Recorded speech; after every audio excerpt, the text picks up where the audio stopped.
É, pessoal, mas que episódio sensacional de Invencível. Agora eu entendo porque existia uma expectativa muito alta para esse episódio 4, porque esse era o episódio da porradaria total. Quem leu os quadrinhos avisou, e eles estavam certos, o negócio virou Mortal Kombat. Fatality daqui, Fatality de lá, Brutality no meio. O que teve de Brutality nesse episódio aí foi sacanagem. Aquele negocinho da boca ali, o crânio, foi pesado. Mas assim, ó, vou ser bem sincero com vocês, o que eu mais gostei desse episódio não foi da luta. A luta eu gostei, claro, pelo fator meio Dragon Ball. A gente tava vendo basicamente Saiyajins lutando ali, feito loucos, né? Sem restrição, sem censura. Pô, não tem como dizer que isso não é legal. É só que o que eu mais gostei foi de todo o resto do episódio. O que torna realmente esse episódio muito bom foi a condução do episódio. E claro, a história que eles estavam contando. Desde o início do episódio que a gente tem um grande flashback envolvendo como que o Omni-Man chegou naquele planeta. E tudo isso é conduzido com uma musiquinha melancólica. Vai ter alguns takes aqui muito legais, como ele observando esse buraco negro aqui, eu acho que é um buraco negro. E todo o contexto que levou o Nolan até o planeta Draxiano, eu realmente achei muito legal. E eu acho que a sacada genial do episódio é que depois eles cortam pra mãe, a Debbie, e eles fazem basicamente a mesma coisa com ela.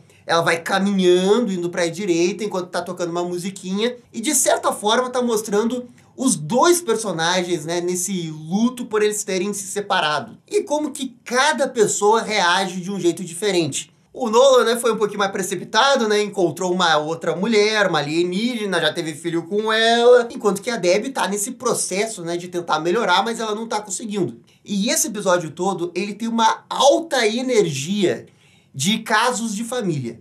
Porque o Mark, nesse episódio, ele é basicamente o filho do casal que se separou, e agora ele foi visitar o pai, a pedido do pai, embora ele não gostasse muito, porque o pai deve ter brigado com a família, então ele tá bravo com o pai, ele não quer ver o pai, não quer discutir com o pai, mas mesmo assim ele acaba indo, e quando ele chega lá, descobre que o pai superou a vida anterior, tá casado com uma outra mulher, e não só isso, ele já tem um filho. Então imagina o quanto que isso é chocante pra ele. E isso daqui é puro Invencível. Os dilemas da vida de uma pessoa que tá crescendo, enquanto que ele divide tempo sendo o herói. E essas duas coisas na vida do Mark acabam convergindo o tempo todo. Então é legal que a história tá falando sobre os Viltrumitas também, mas ao mesmo tempo tá falando muito da família do Mark. E aí entra uma coisa legal desse episódio, se você tá assistindo como eu, que não sabia o que iria acontecer, eu não sabia que o Nolan ia ter um filho com uma alienígena. E enquanto eles estavam conversando, o meu cérebro já estava tentando prever o que iria acontecer. E aí eu pensei comigo mesmo, e ele teve um filho com alguém aí.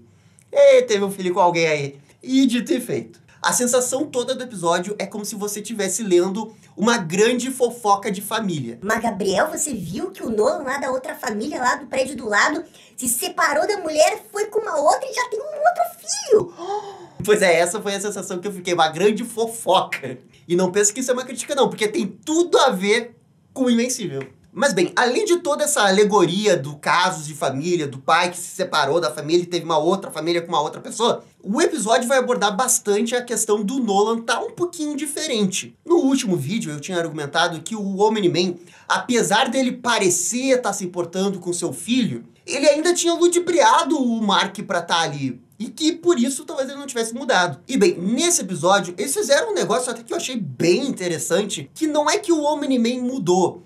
Ele já tinha mudado, mas ele não tinha percebido que tinha mudado. Eu achei isso muito interessante, porque à medida que a história vai avançando, os Viltrumitas vão chegar no planeta e vão começar a matar os insetos traxianos ali, o Nolan realmente vai ficar impactado com a morte dos alienígenas. E aí é o Mark dizendo que ele tá tendo uma reação meio que tardia por causa da Terra, meio que implicando que a Terra mudou ele. E isso eu achei muito interessante, porque não foi uma mudança da luta que ele teve com o Invencível até aqui.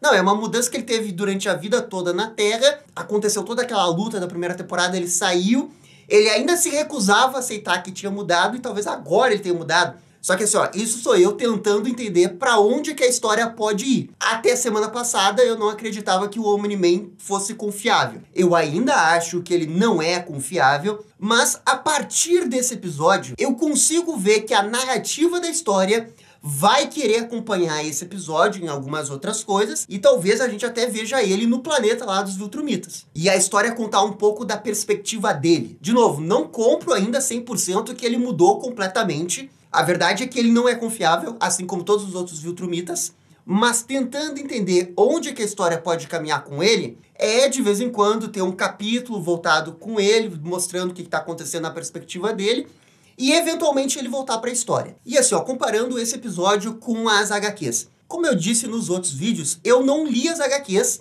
até o episódio sair. Quando um episódio sai, eu vou atrás das HQs e acompanho até onde está a história. E de novo, eu fiquei muito surpreso que a história é bem parecida no que envolve o planeta Traxiano. Na HQ tá acontecendo outras coisas em paralelo que eu acredito que eles vão fazer alguma coisa no episódio 5 em relação a isso. Que é o fato do Mark estar afastado da Terra por mais de um mês. E coisas vão acontecer na Terra que ele não vai estar lá para proteger ela.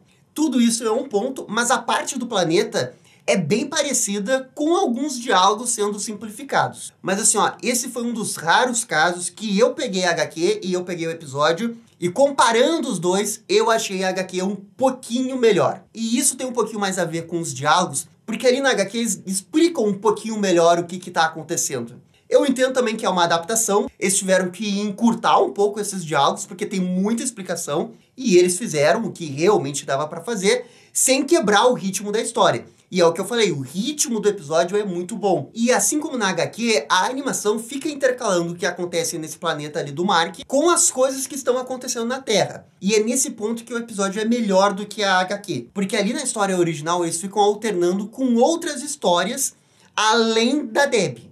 Como eu disse, acontece uma ameaça planetária que envolve vários heróis. Nesse ponto, a animação é bem melhor, porque ela foca mais na Debbie. E a animação fica cortando entre Omni-Man e Mark e Debbie. E esse trio, ele é tão forte no episódio, essa narrativa ela é tão boa no episódio, que na minha opinião, esse tinha que ser um episódio só com os três. Mas o episódio também mostra outros personagens, que é ali a parte da Amber, a parte do Donald e a parte da Atomic Eve. E não me entendam mal, eles têm que desenvolver esses personagens, principalmente ali a questão da Atomic Eve. E o episódio foca bastante nela, mostrando que ela teve uma semana difícil por causa daquele negócio do parque que ela reformou, que foi destruído. E ela tá sentindo muito as palavras do pai ainda. E ela acaba entrando nesse momento que ela tem tanta raiva por causa das coisas que ela cometeu, que ela desconta num bandido. E dessa fúria que ela tá, isso acaba reverberando em pessoas inocentes. Tudo isso faz com que ela absorva as palavras do pai dela. E talvez ela até pare de ser super heroína por algum tempo por agora. É a sensação que eu tive ali no final do episódio quando ela chega na casa dele. O Donald vai ter todo esse negócio que ele investiga e vai descobrir que lá na primeira temporada um outro dele morreu e agora ele tá vivo, ele tá tendo todo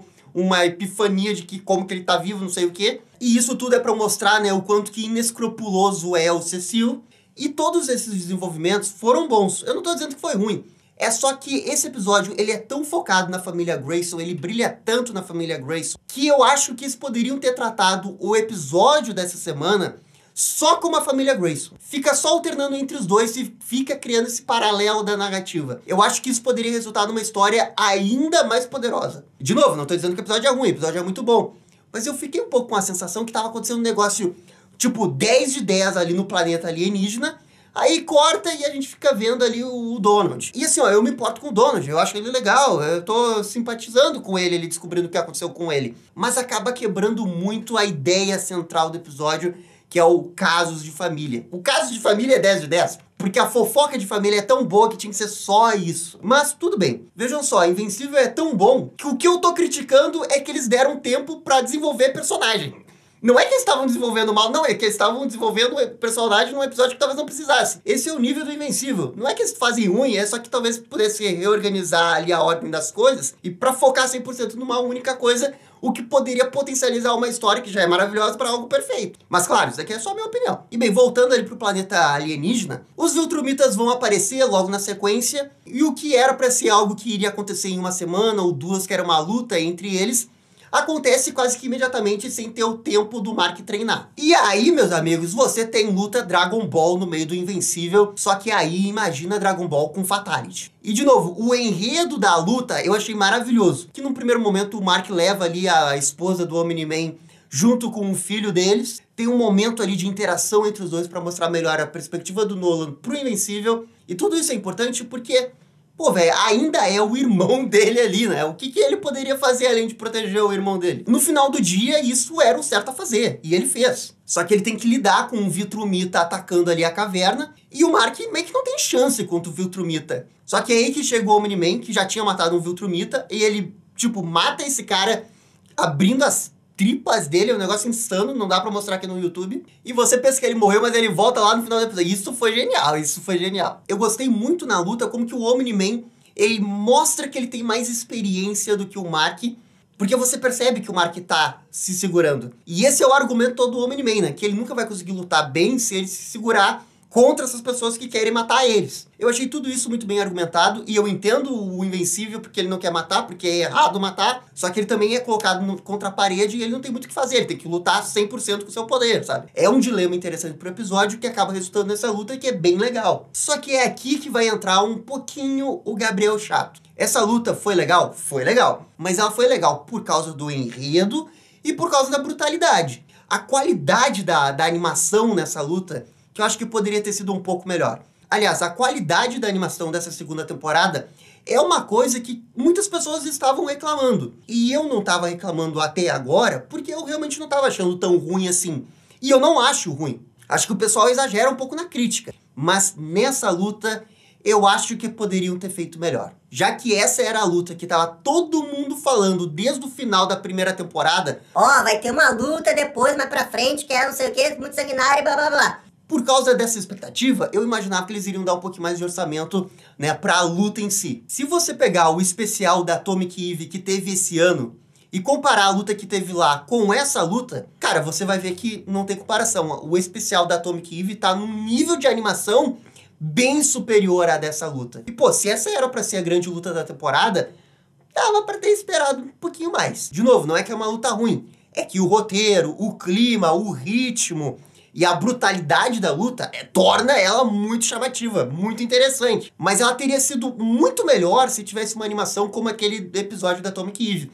Ou do final da primeira temporada, que é a luta do Omni-Man com o Invencível, que lá tem uma animação bem boa. E inclusive é aqui que a gente chega num outro ponto que é polêmico dessa temporada, que é esse negócio que eles dividiram a temporada em dois. Porque esse foi o último episódio da primeira parte da segunda temporada. E agora é só em janeiro. Na internet eu vi muitas pessoas reclamando disso, porque essa temporada levou 2 anos pra chegar. E daí eles precisam interromper uma temporada pra daí esperar um pouquinho mais pra ver os últimos 4 episódios. Eu consigo entender a reclamação, principalmente onde que eles pararam, sabe? Porque eles pararam a temporada no meio aí desse cliffhanger muito danado. Você quer saber o que vai acontecer depois. Só que assim, eles pararam agora em novembro, finalzinho de novembro, e vai voltar em janeiro. Então não é uma pausa assim, meu Deus, vão ficar 1 ano sem episódio. É 2 meses sem episódio. Tudo bem, eu não acho tão absurdo assim, não consigo ver toda essa polêmica nessa questão, porque 2 meses é como se fosse uma série de televisão, sabe? Tem a parada de novembro, volta em janeiro e fevereiro. Como qualquer série de televisão que não é de streaming. E beleza, agora falando desse finalzinho, que é quando a luta tá pegando fogo e o Invencível quase morre porque ele para de lutar, porque ele se recusa a matar aquela Viltrumita. Chega o Omni-Man, mata ela de uma forma bem brutal. Essa personagem que ele matou aí sem a boca, ele pode virar um personagem de Mortal Kombat. E quando você pensa que a ameaça terminou, chega aquele Viltrumita que perdeu os órgãos lá na caverna e chega por trás, quebra a coluna do Nolan. Cara, é por isso que eu digo, é uma imagem muito chocante. Eu nunca esperaria isso. O cara segurando os órgãos dele enquanto ele dá um golpe final e logo na sequência ele morre. Caraca, eu jamais poderia imaginar isso. Foi um grande plot twist final de episódio. Mas enfim, esse cara morre. Só que mesmo assim eles chamam outros caras lá dos Viltrumitas e aparece esse Viltrumita aqui. E eu gosto de chamar ele de Alfred. Não sei porque é parecido com Alfred. E eu não sei exatamente se esse cara vai ser um grande vilão da temporada, da história. Mas a sensação que eu fiquei é que eles quiseram manter esse personagem pra fazer um build-up aos poucos com ele. Caso ele seja um vilão importante, né? Eu tô supondo aqui, não sei o que vai acontecer. Mas enfim, o Alfred captura o Omni-Man, leva ele de volta pro planeta Viltrumita e faz essa ameaça com o Mark de que ele vai cuidar do planeta no lugar do Nolan. E o objetivo dele é convencer as pessoas a se renderem ao Império Viltrumita quando eles invadirem a Terra. Porque se ele não fazer isso, aí sim eles vão matar todo mundo. E aí o cara pegou pesado. Porque ele colocou o Mark, e obviamente o Mark não vai fazer isso daí, imagino eu. Mas o dilema que o Mark tá agora é tipo o que eu faço. Eles mal conseguiram ganhar de 2, 3 Viltrumitas. Imagina o Império inteiro invadindo. Na cabeça dele, eu imagino que não tem como ganhar. E agora vai ser bem interessante todo esse dilema que ele vai ter quando ele tiver que voltar. Enfim, é a história já preparando o terreno para essa super invasão Viltrumita na Terra, que é onde eu acho que é o clímax da história. Porque eu não faço ideia de como que eles vão derrotar eles. Eu não faço ideia, eu não faço a menor ideia. E esse é um dos motivos de eu achar a história tão legal. Ela é imprevisível. Esse episódio foi imprevisível. Eu nunca iria imaginar que o Nolan ia ter um filho, e esse filho também vai ter poderes como o Mark. Sabe, todo o desenrolar da história foi, tipo, não esperava por isso, me surpreendi com isso, adorei, quero mais, só que agora tem interrupção da temporada, tudo bem, daqui a 2 meses a gente vê. O que eu realmente tô triste agora é que depois que passar esses 4 episódios aí que estão faltando, aí vai demorar mais, sei lá, 1 ano e meio pra gente ter uma 3ª temporada. Ah, isso que vai demorar. Olha, vai levar uns 8 anos pra fazer toda a história. Porque esse episódio aí equivale às edições 25, 26, 27, 28 da HQ. São 100 e poucas edições. Isso é 1/4 da história, gente. Se você for levar a história assim, vai dar 8, 9 temporadas. E isso vai levar anos pra terminar se eles continuarem adaptando assim, ó, tão fielmente a HQ. O que é bem legal, mas que vai demorar, vai demorar. E assim, ó, só mais uma coisinha, é que esse episódio, no final, não mostra o que aconteceu com o irmão dele. Aqui eu tenho um spoiler que eu peguei da HQ, porque enquanto eu tava lendo a HQ, eu fui indo uma edição pra frente a mais do que eu deveria ter ido. Então eu li o que eu não deveria ter lido. Então eu sei o que pode acontecer no episódio seguinte. Não queria ter visto isso, mas acabei vendo por ansiedade e erro. Mas vamos ver se o que acontece nessa HQ vai realmente acontecer também na história. Eu imagino que sim, porque toda a história tá muito parecida. Mas vamos ver, né? Afinal, sempre tem aquele risco de uma história chegar num ponto tão parecido com o HQ que eles começam a divergir, né? Fazer caminhos bem diferentes. Tem sempre essa possibilidade, a gente já viu isso acontecer. Vamos ver se eles vão fazer aqui. Eu acho que não. Enfim, gente, esse episódio foi muito bom, adorei o ritmo, adorei a relação Mark, Deb, Nolan, casos de família, fofoca, separação, novo filho. Uou! Se esse episódio tivesse uma animação fenomenal na hora da luta, eu ia ter que dar 10. Mas eu realmente não vou dar 10 por causa dessa animação, que ela cai um pouquinho de qualidade, sabe? Mas ainda assim, nada que tire o episódio fenomenal que ele foi por causa do roteiro, por causa do ritmo, da direção, algumas cenas ali maravilhosas, e por isso eu vou dar nota 9. Acho que é a melhor nota que eu dei nessa temporada, né? Até porque é o melhor episódio da temporada até o momento. Mas galera, isso daqui também é só a minha opinião. Comentem aqui embaixo o que vocês acharam desse episódio. E no mais, gente, é isso daí. Muito obrigado e dá-lhe descer. Não, dá-lhe... E essa foi a nossa crítica do episódio 4 de Invencível. E aí, gostaram? Não gostaram? Deixem suas opiniões nos comentários. E se curtiram o vídeo, deixe aquele joinha. E inscreva-se no canal para ficar sabendo absolutamente tudo sobre Batman. Obrigado, gente, e até a próxima. Tchau, tchau.